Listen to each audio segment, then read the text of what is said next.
Finally நான் ஓராண்டு வேதாகமத்தை ரொம்ப நாளாக எதிர்பார்த்துருந்தேன்.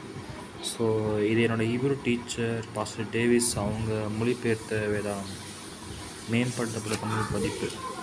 முக்கியமாக இதில் வந்து நிறைய விஷயம் மாற்றிருக்காங்கன்னு இல்லை, இப்போ இருக்க அக்யூரேட்டாக. ஸோ பைபிளில் ஜாதிங்கிற வார்த்தை வராது. ஸோ அதுக்கேற்ற மாதிரி மாற்றிருக்காங்க. பைபிள் பார்த்திங்கன்னா சைஸ் ரொம்ப பெருசாக இருக்கும். ஆனால் ஒர்த்துங்க, மேமே செம்ம ஒர்த்து. படித்தா இந்த மாதிரி தான் படிக்கணும், இல்லைன்னா படிக்கவே கூடாது. அந்த மாதிரி பயங்கரமான ஒர்த்தான ஒரு ட்ரான்ஸ்லேஷன். இதெல்லாம் 1300 தான் அவரே பண்ணியிருக்காரு. ஸோ ஒரு தனியாளாக ரொம்ப விஷயம் பண்ணது பெரிய விஷயம். 1 இயர் பைபிள்னு இருக்குது. சில பேர் கேட்கலாம், காலத்துக்குள்ளே வேதத்தை அடக்க முடியாது அப்படின்னு. அப்படிலாம் இல்லை. இது நம்ம ஃப்ரீக்வன்சி கன்வீனியன்ஸ்க்காக நம்ம ஒரு டைமுக்குள்ள இது படிக்கிறோம். எனக்கு பைபிள் படிக்கணும்னு ரொம்ப நாள் ஆசை, ஆனால் சரியாக படிக்கும்போது நம்ம கஷ்டப்பட்டேன். ஆனால் இப்போ எனக்கு இது படிக்க முடியும், நிதானமாக படிக்கிறதுக்கு எனக்கு கடவுள் வாய்ப்பு கொடுத்துருக்காரு, நான் விசுவாசிக்கிறேன். ஸோ எப்படி இதாக இருக்குது அப்படின்னு தமிழ் பீப்புளுக்கு ரொம்ப யூஸ்ஃபுல்லாக இருக்கும்.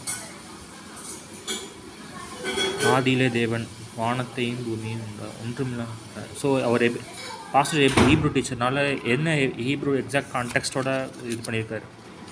ஸோ அதான் இதோட ஹைலைட்டு. பாருங்க, எலோஹிம்ங்கிற வார்த்தை வந்துருக்கும்.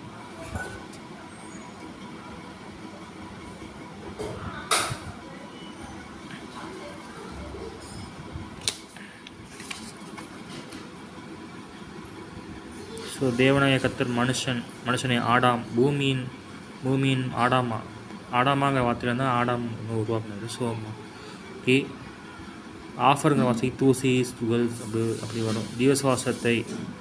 தீவசுவாசங்கிறது சும்மா ஒரு பிரெத்து கிடையாது, காடோட பிரெத்து, நெஷாமான்னு சொல்லுவாங்க. ஸோ அதோட இது எப்படி.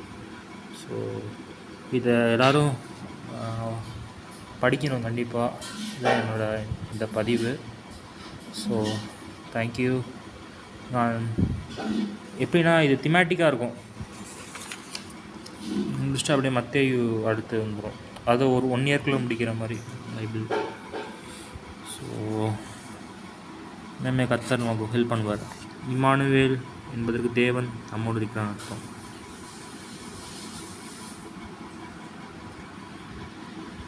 கர்த்தருடைய தூதன். ஸோ குரியோஸ்ங்கிறது கிரீக் வேர்டு. அந்த கிரீக் வேர்டோட அது அடைப்பு குரலில் வருது. ஸோ அதுவும் இல்லாமல் வேர்ஸ் ரெஃபரன்ஸ் பயங்கரமாக இருக்குது. ஸோ நீங்கள் வேறு இடத்துல பார்த்துக்கலாம் டக்கு